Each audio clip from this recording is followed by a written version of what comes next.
the hell out of here with that. Oh my God, dude.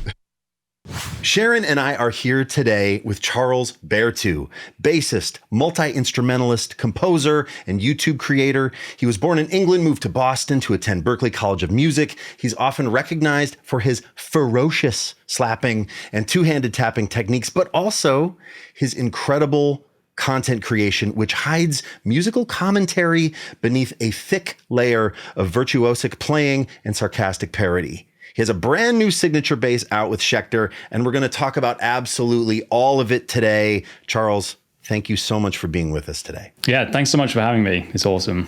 Let's dive in. This is something that you put out fairly recently on your new bass. Yeah. On your YouTube channel. Let's dive into this track, and then Sharon and I have a million things we want to ask you.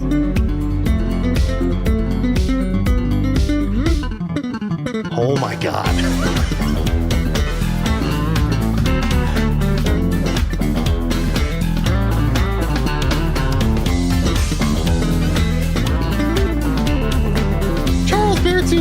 The hell?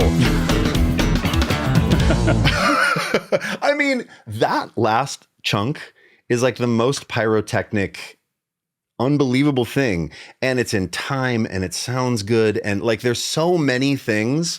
But when Sharon and I were watching that, I was like, what I wanted to know from a player perspective, right, is if I wanted to like get that level of facility, if I'm like, I want to do that, I want to tap like that, I want to slap like that, give me the first thing that you would show me or show the community to ascertain just a little bit of tapping intelligence or facility on the instrument. What is the first thing that you'd say in terms of tapping? I want to know. I would say the first thing is just get some basic chords down. Like just some really nice like major 10th stuff. Like major 10ths are just a nice interval on bass overall. Yes. But just like these kinds of things like.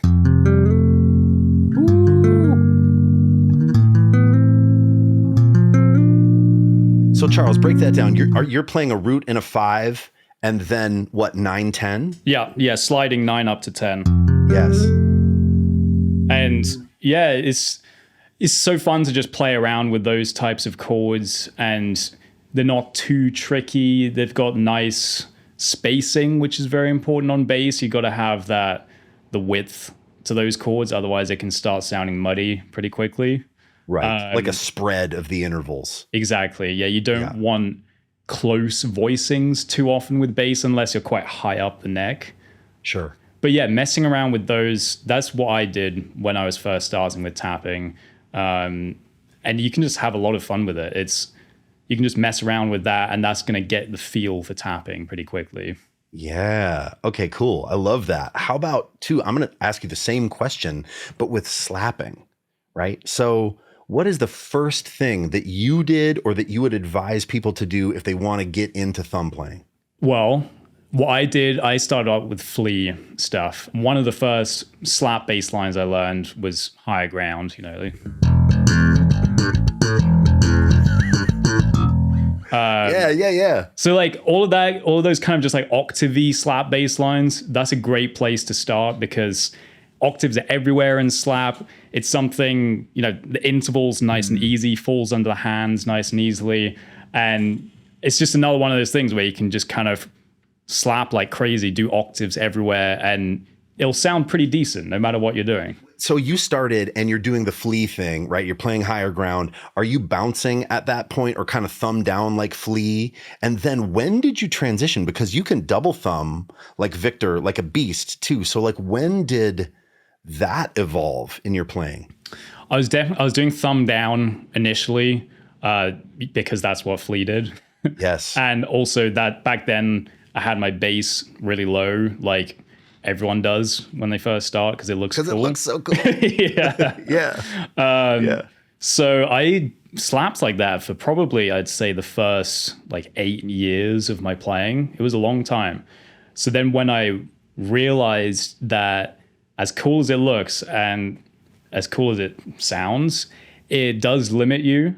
You can play flea stuff great, but it's really hard to double thumb. So when I realized that and I started getting really into Victor Wooten and Marcus Miller and stuff, that's when I was like 18 or 19.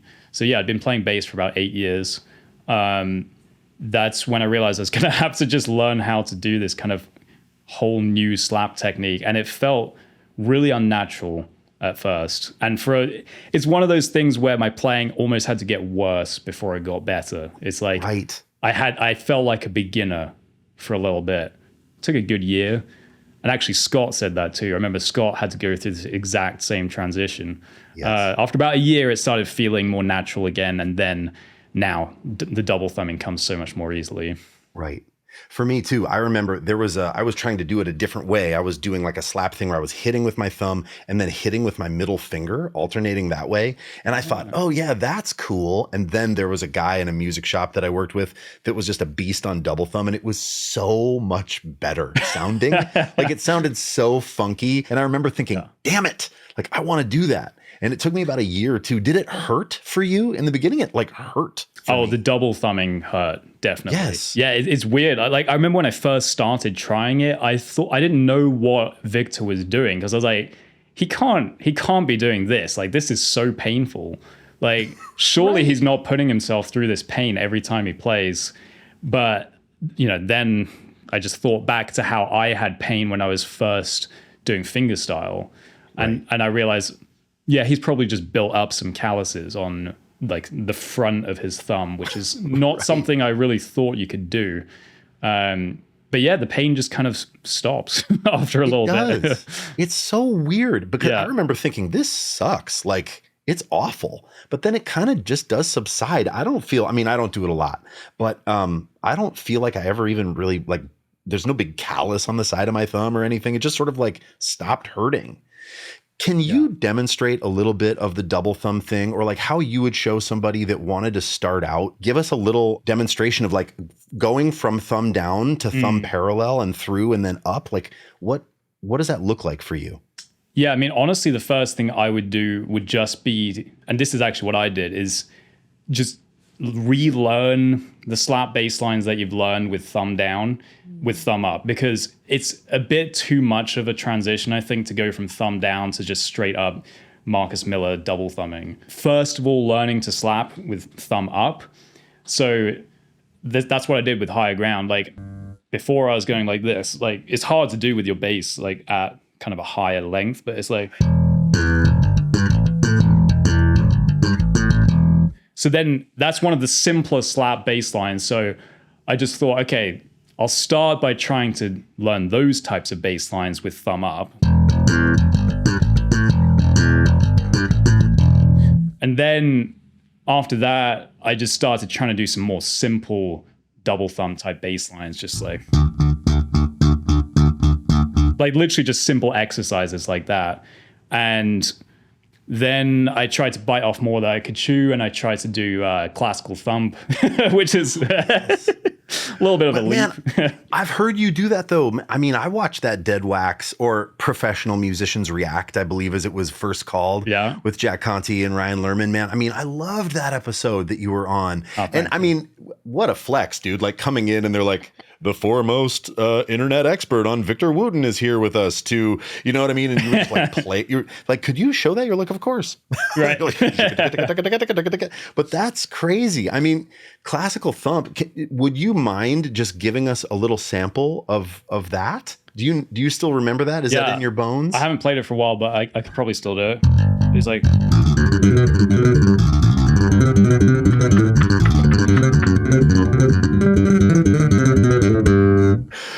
Charles Berthoud, goddammit.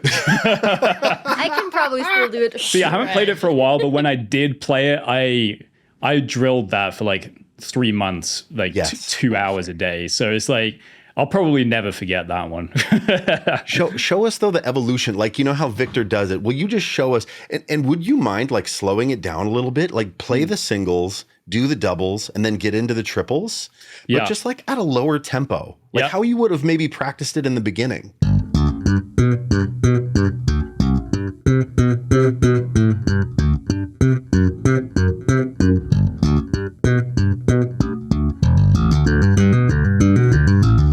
Hammer-ons.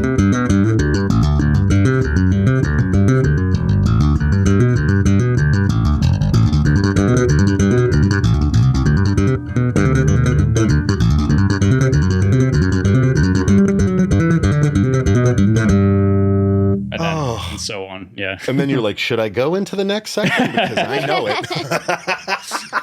Man, that is killer. It's so clean, too. It's so clean. Thanks. And, when you were saying like going down and up, just some simple exercise, would you also just be willing to, take one note and play so slowly down and up so that people can see just sort of the mechanics of how your hand tackles that? Yeah, sure. So like just...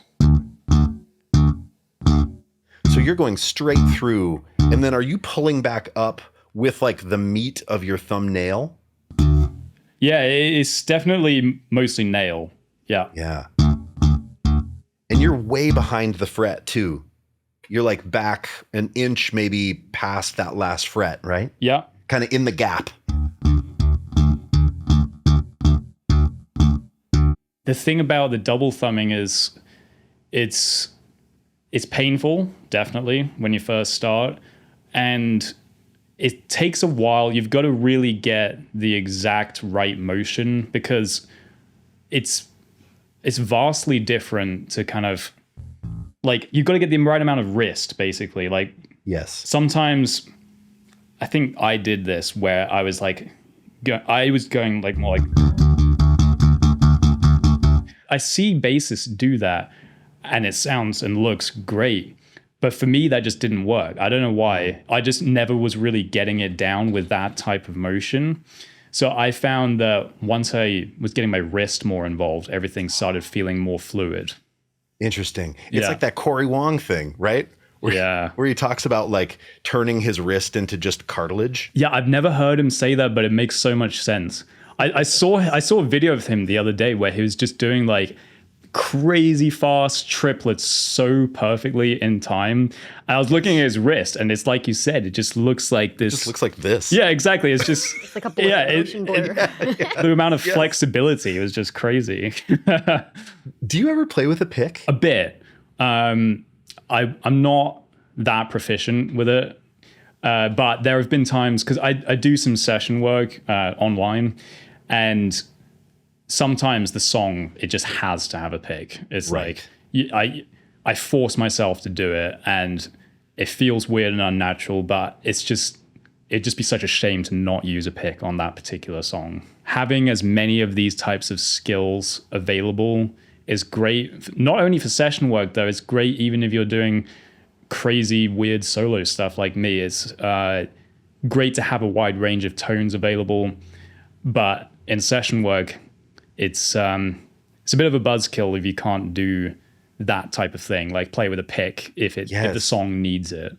Right. And I bet it's rare. Well, probably now I would imagine people come to you to do your thing, to play tapping figures, slapping stuff. But like in the beginning, people want you to play bass. Yeah. And it's a bummer to not be able to do anything that's asked of you. You know what I mean? That's such a sad feeling. It's certainly happened to me. And Sharon, you've been on a pick journey recently. I have been on a pick journey. Yeah, you've been working it out. It's like the double thumbing. Right, it is. It's like as awkward when you begin with a pick, as awkward as double thumbing is. Yeah, totally. I think also, depending on what styles you come up in, it's like less common, less required. For so sure. You're not, like I was never even faced with it probably until Berkeley, and then very rarely just because I very much hung in like the Middle Eastern fusion section. Right. It's Or if all like you come up in like gospel church, you're never asked to play with a pick. I mean, almost never. But yeah, if you come up in wide varieties or like CCM or rock and roll indie, then it's very prevalent. Yeah. Charles, I want to ask you about this because it's so fun. When you hit a wrong note in classical versus jazz, this video killed me.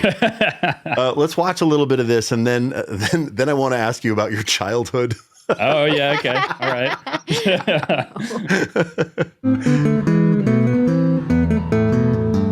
First of all, that you arranged this is crazy. Just let's get that out of the way.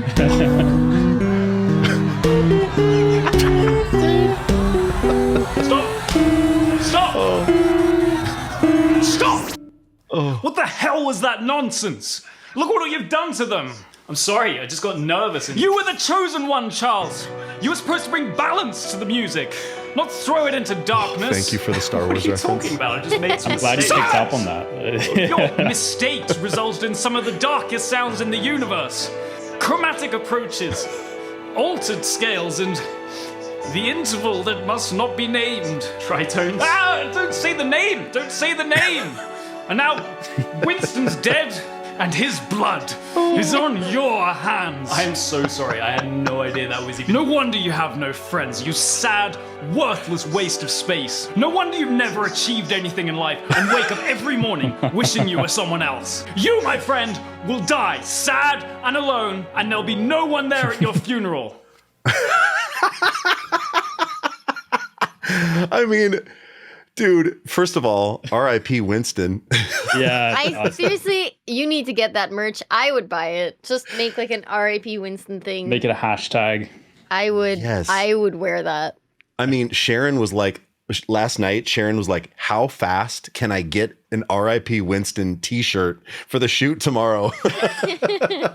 I would have loved that. That would be so funny. How does it feel rewatching this? It's so funny. It's one of those things where it's sometimes YouTube doing so much stuff on YouTube. It's like a little bit surreal because you're just seeing, numbers and people online and stuff like that. But when I watch something like this, especially something where I'm kind of acting and doing weird stuff, when I watch it with people in real life, it's like, I don't know. It's just one of those things where I'm like, oh my God, real people are actually watching this. It's like, they're actually seeing me do this like really cringe acting and stuff. And so it's so funny. Well, it's so funny. And I feel like it's poking at something, And what I wanted to ask you is, does this speak to your upbringing at all? Did you have an intense childhood of recitals? Because this just seems like really like a recreation of the nightmare of a recital. Yes. So I did have a lot of recitals at my school growing up. And yeah, I did get pretty nervous for them. And I think what really drove this video though was, I learned a lot of classical music. That's actually my first instrument was classical piano. I learned a lot of classical music growing up. And then when I went to Berkeley, when I was like 19, that was quite a culture shock because, not only being in a new country, but also just jazz is so incredibly different from classical, especially the improv aspect is, I was not prepared for how much you have to improvise in jazz. That's just something that we didn't really do at my school. So when I got there and they put like a chord chart in front of me, I just see chord symbols and slashes. Right. So what do you want me to play? Like, amazing. I think it's so hilarious, the different views that classical people have versus jazz. Like, and neither one is necessarily correct or better than the other. I just think it's so funny that like some people, they get like really, really hung up about wrong notes and mistakes. And then other people absolutely love wrong notes. Like, it's, wrong notes in whatever context. It's just, I think it's so funny that there can be two such completely different views on music that are both kind of equally popular and equally accepted. And in a jazz context, it's not so much like, I think there is this sort of meme or misnomer that in jazz, it's like, oh, you can just play any notes you want and they can all be wrong and people will love them. Obviously, that's not what you're saying. No, it's more like things outside that, as long as it's intention with resolution, you can get away with almost anything, right? Yeah, I wouldn't consider myself an expert in jazz harmony. Like I grew up with classical harmony, so that's much more embedded inside of me, I would say. Yeah. But you can definitely get away with a lot more in jazz. Sure. And playing with confidence, it definitely allows you to get away with a lot. Yes. There's definitely times where I've like, it's like in the video, it's like, there have definitely been times where I've hit a note I was not intending to hit. But if you just kind of like really lean into it and dig into it, it just kind of starts sounding cool after a while. Sure. Yeah. And that's that Victor Wooten thing too, right? Of like any note can work as long as you're playing with confidence and as long as there's some kind of resolution, right? Like I think that that's the key, right? To almost like as long as you're going somewhere, if you resolve on a terrible thing, that's hard to make land. Yeah. But if you get to a target note via a lot of wrong notes, I don't know. I think that's the ear allows it, right? Yeah, I watched Wooten's Groove Workshop DVD. Yes. Of course. That's a huge one for me too. Yeah, no, I feel like that's kind of a staple for bassists. But his demonstration, the whole wrong note, you're never more than a half step away from a right note. That was such an eye opener for me. It's like, it's just such a crazy concept. It's like you can just kind of hang out on a quote unquote wrong note for a while, and then if you just like slide it up or down, then you're back on a right note.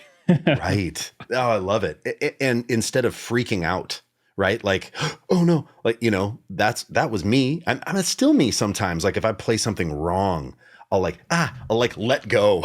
I'll get off the ride. Yeah. Versus no, like stay there and then move it one direction or another. Chill out. Like no one's going to die. Winston is not going to pass away. that was all. It was all fictional. Yeah, it's not real. Yeah.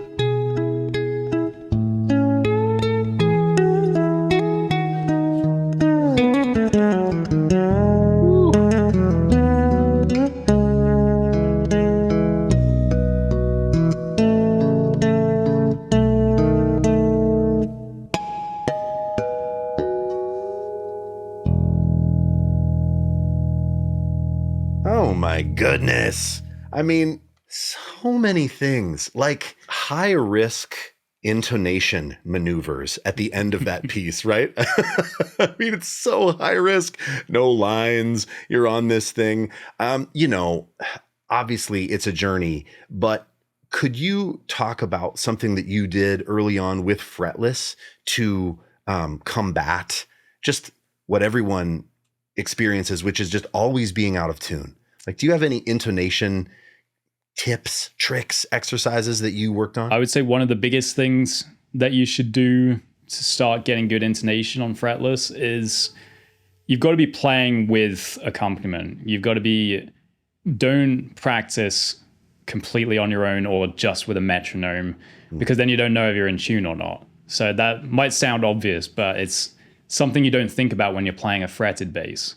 Right. And try and play exercises where your exact part is in the backing track so that you can literally hear your intonation against every single note. You're not just hearing it against like the chord, because that's another thing is like it can sound decently in tune if there's just the chord going on. But if you were to double it on another instrument, then you would suddenly realize you're actually not playing that in tune. So when you arrange something like this, are you arranging it first? Like, did you first put down a fretted track? When I'm arranging stuff, I basically always arrange it on the instrument that I think I'm going to be playing it on. And especially something like Fretless, where there's kind of a different sound, there's different things that sound nice on Fretless versus fretted. If I'm doing something that I know I'm going to do on Fretless, I always arrange it on the Fretless immediately, because like some of the slides, some like the slow slides wouldn't sound that great on fretted, right? But they sound so nice on Fretless, and it just wouldn't be that easy to do those kinds of arrangements if I didn't just immediately do it on Fretless. Yeah, different instruments like inspire different movement, different like dynamics, everything. Exactly. Yeah. Actually, this is just reminding me of another podcast I think you did with Marcus Miller, where he was talking about you've got to be writing for your instrument. Ooh, and that is something that you do so well. I think Marcus even described it as like a celebration of the bass. Like, when you hear players that are really like honoring the bass. You know, the classics like Larry Graham, of course, Victor and stuff. It's like a celebration of the bass. And you are like the continuation of the celebration. Like the party's not over, you know? Like, Well, it's 6 a.m. and the party is not over. well, thank you for saying that. I mean, I think that's something I've been doing more recently, I have to say, because I take inspiration from all instruments, and I think I definitely have stuff that you can tell is more sort of guitar influenced, and I've actually been exploring making a bit more of a conscious effort to do stuff that celebrates the unique qualities of the bass more. Yes, absolutely. Well, and I mean, and it's so clear to see. And I mean, I feel like that's an incredible segue into the next tune.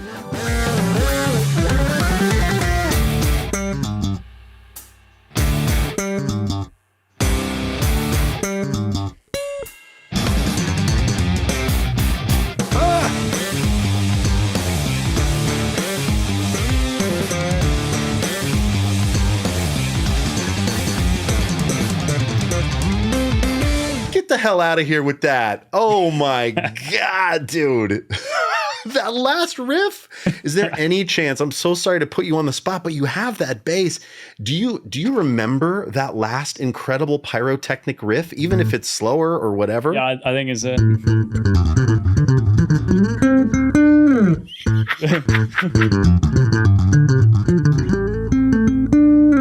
Whoa. God. I mean, like, I'm like, even if it's slower, and you're like, oh, no. How about faster? Wow, that's crazy. So is that a combination? Could you slow? It's just like incredible that you have all this facility. It's so fun. I feel like you're like an app that I can just slow down like on demand. That's so incredible. That is a skill that not everyone has. But could you bump that down a little bit and dig into what you're doing there? Yeah, so that bit, I'm literally just running up D minor pentatonic. I'm just doing like basically all the shapes. So I'm just going. Oh yes.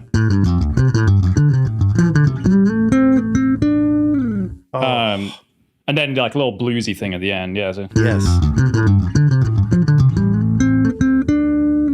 Yes. And it's in triplets, but the groups are 4, so that's what gives it that kind of slightly off effect, like diddle diddle diddle diddle diddle diddle. It's like yes, yeah.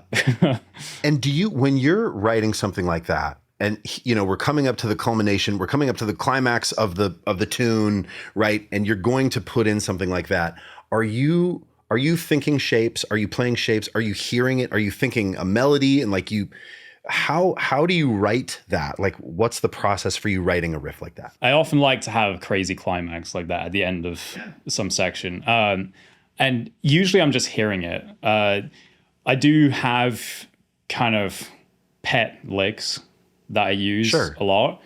But often I often try to make melodies and riffs that I think are kind of singable. And so I try to just hear as much as I can in my head, as opposed to like, I want to insert this thing that I think just sounds cool, but maybe not thinking about the context as much. I try to let my ear guide me in terms of those types of writing decisions. I love it. And then you've got drive on this and wah. Did you come up feeling reluctance to effects? Did you come up thinking like, oh, clean bass is cool? Or were you always like experimenting with pedals and plugging things in? What was that journey like for you? It's definitely something that goes in phases for me. Like I'm in a little bit of a pedal phase right now, I would say. But there have been times where I've been like pedals have been the main thing I've been focusing on. I'm just like experimenting with crazy sounds. I went through quite a long period where I barely used pedals at all. Everything was clean. And I definitely wasn't reluctant to get back into pedals. It's just something I kind of forgot about. It's like, I forgot it was an option for a while. And then I was like, one day I realized I hadn't done anything with pedals for a few years. And I was just, I don't know why I did that. I think I was so focused on technique and stuff. and Yes. getting really good at slap and stuff like that, where you're not necessarily using effects that much. Right. I think I got so deep into that world that I kind of forgot that pedals existed for a while. And now I've been getting back into them more. Yeah. Do you have anybody, like, as you were growing up, was there anybody that influenced you with pedals?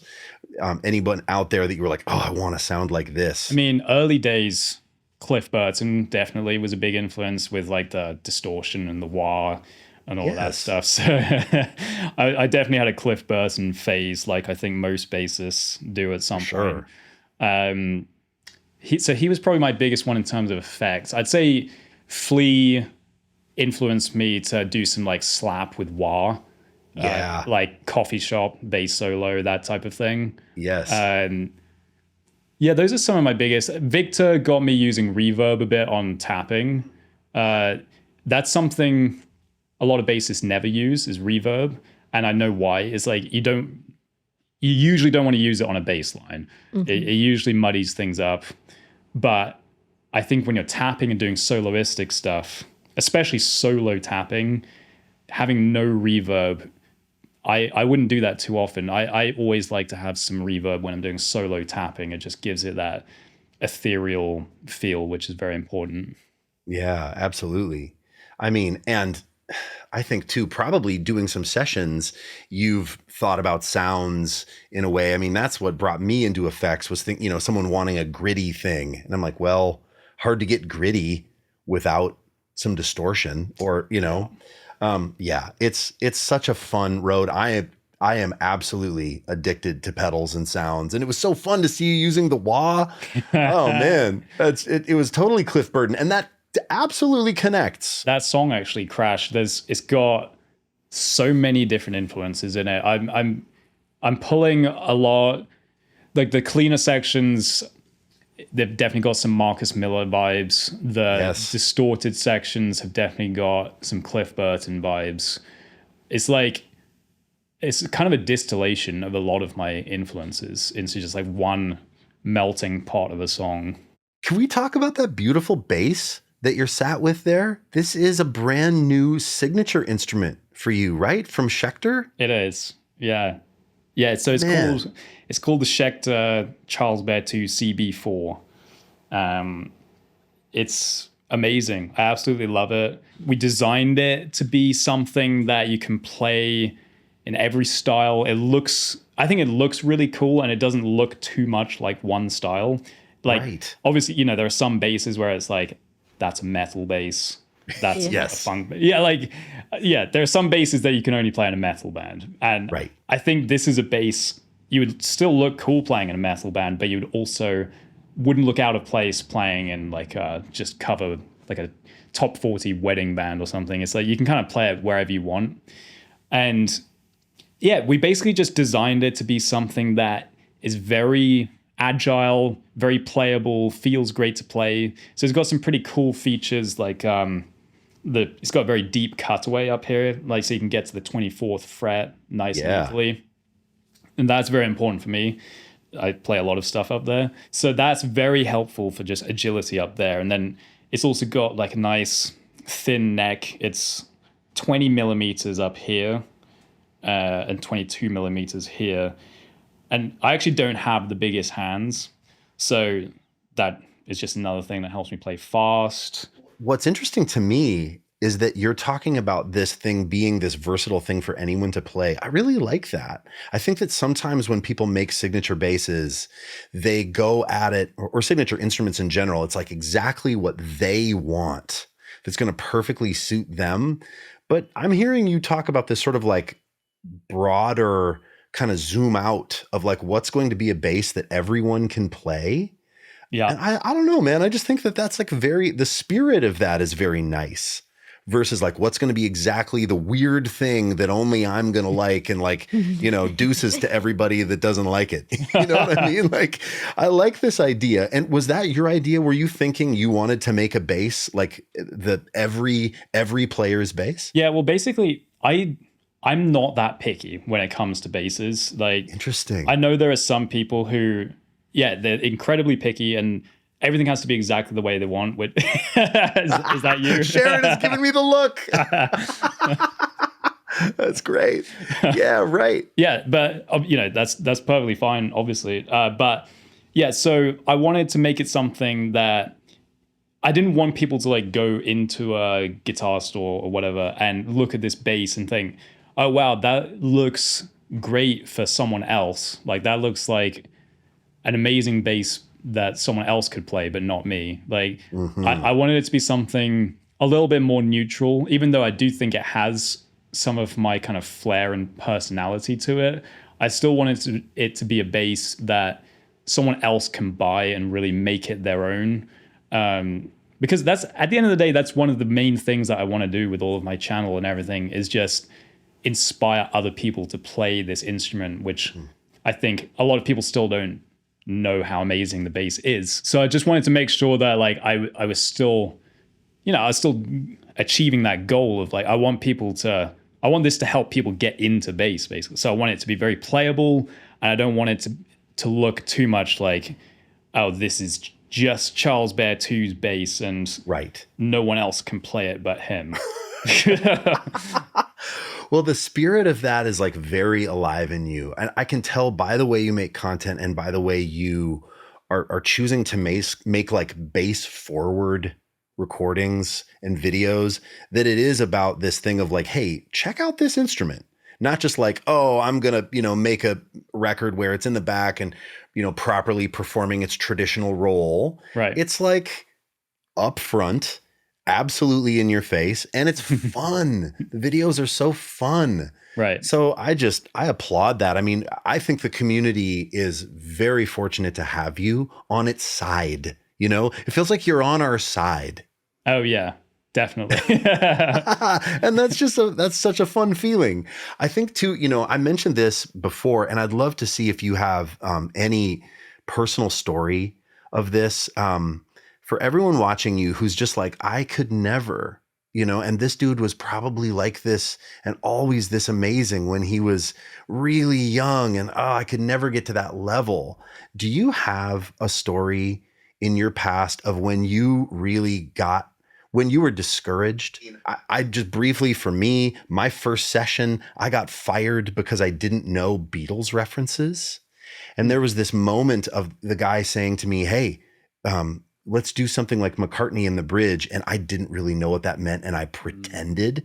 And he said, let's be done and go buy. He told me to buy Hitsville, USA and Beatles #1s and ingest that music and not call him back until I had done that. And then he showed me the door lovingly, but I was fired and I went out to my car and I cried, like I wept.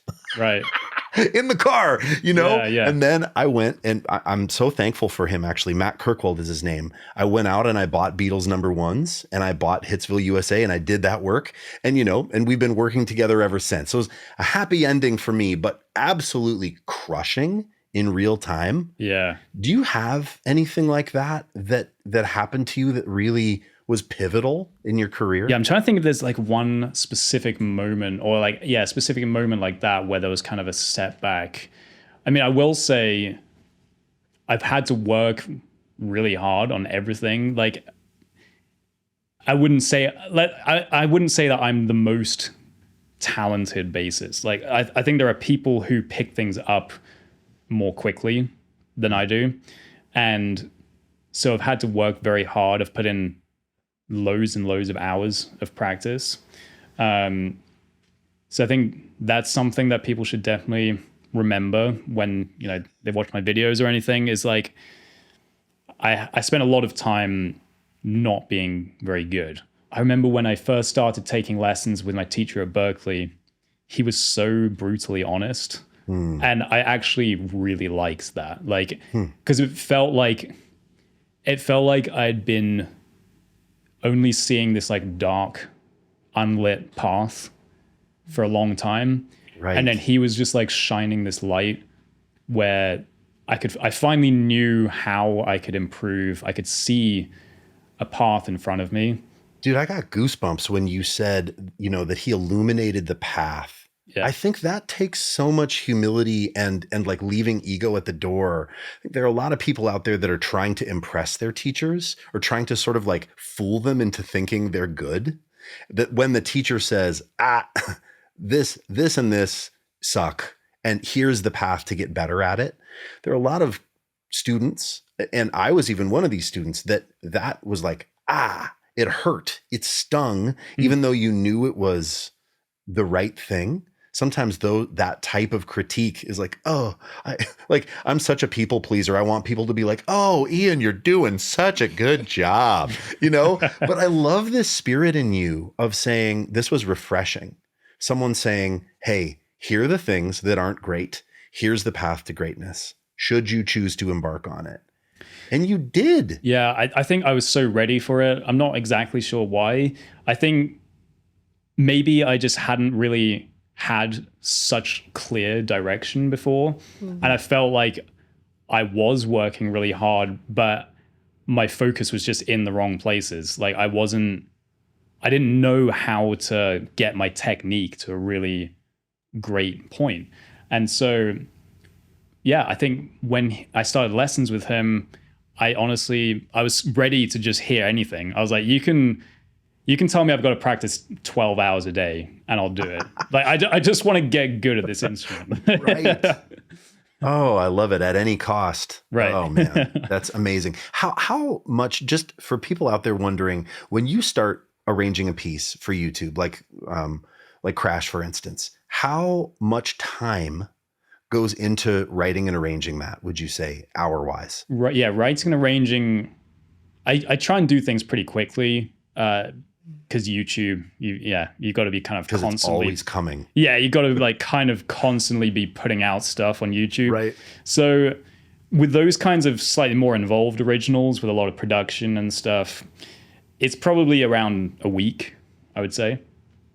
Because what I'll often do now on YouTube is I'll probably spend like 3 or 4 days on something, and then I'll record it and release it, and I'll firstly release it in sort of a more stripped down demo form where the production isn't quite as high level.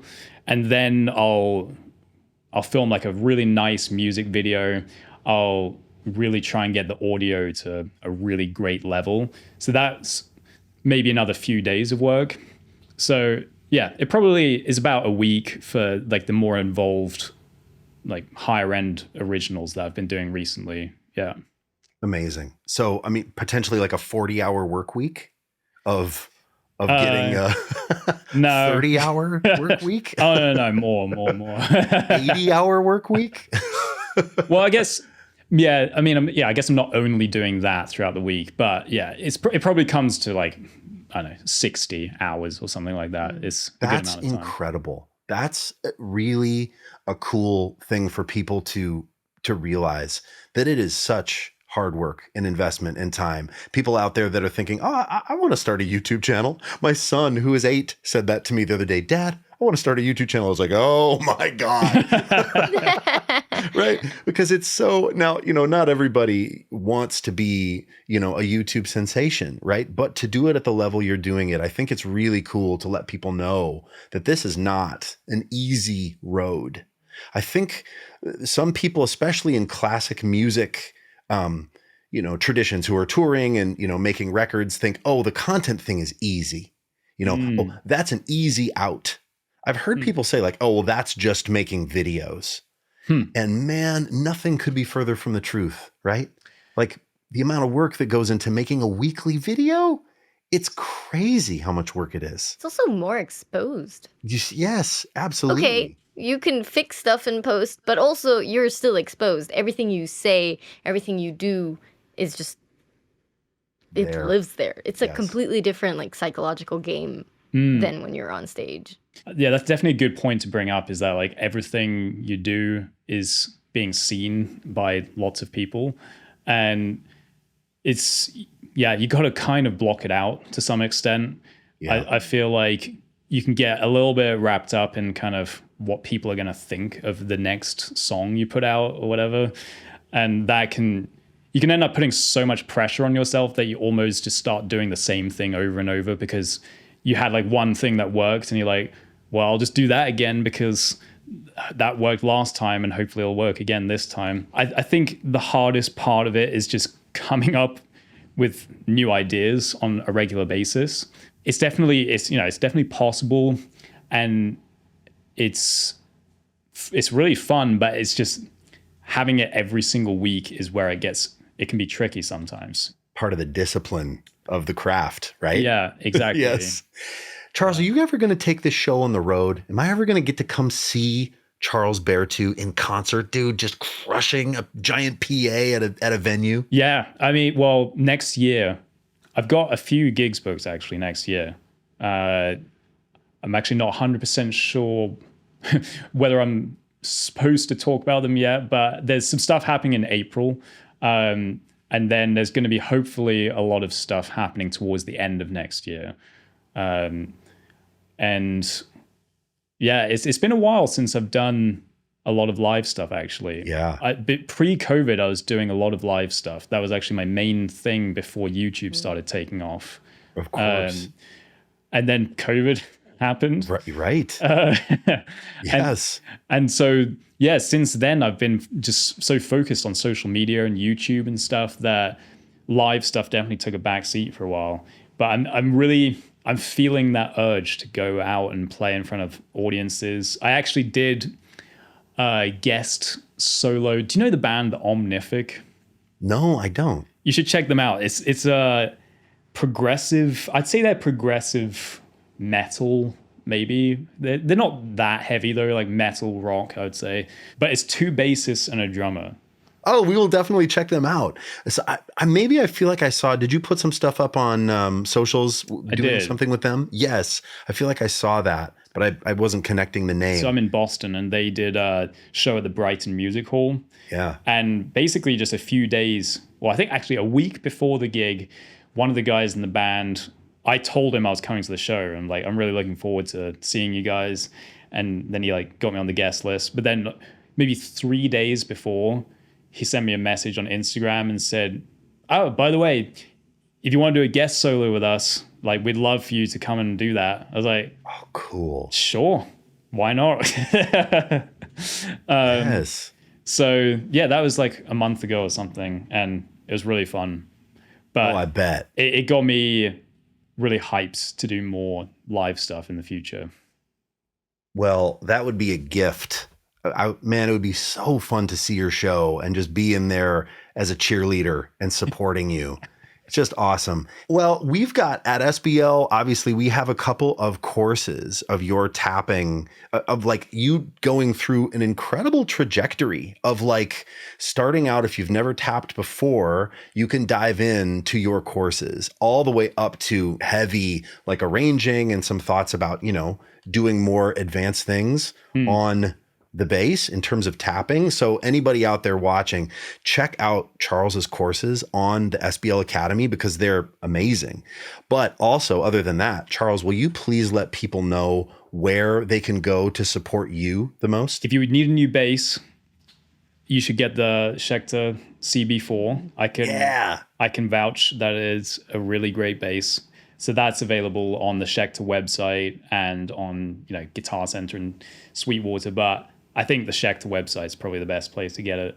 In terms of supporting me, you can just check out any of my social media, whichever one you like the most. I'm on YouTube, I'm on Spotify, Instagram.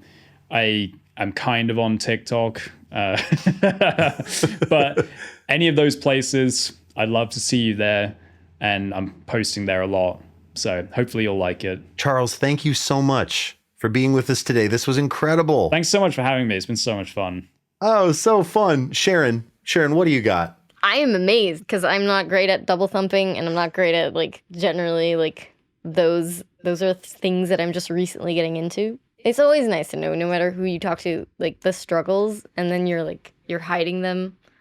And then you hear it from the people who are pioneering these things and just mastering them and showing them and teaching them. And you're like, oh, okay, the pain is normal. Yeah. So it's Yes, it just, man. Yeah, everyone's human. And it's always nice to see that Yes, thank you for your transparency around that. And thank you for like your humble spirit. It's just so, you don't know, you have an idea, but I don't think you know quite how influential and positive you are to this community and to all of these like kids coming up that are going to discover the bass because of you. And man, I thank you for it from the bottom of my heart. Thank you. I mean, that's always one of the best things to hear.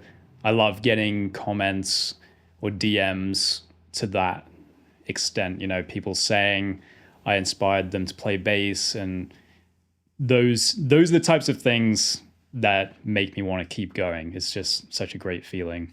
Awesome. All right. Hey, thanks so much for watching, everybody. We'll see you in the next one.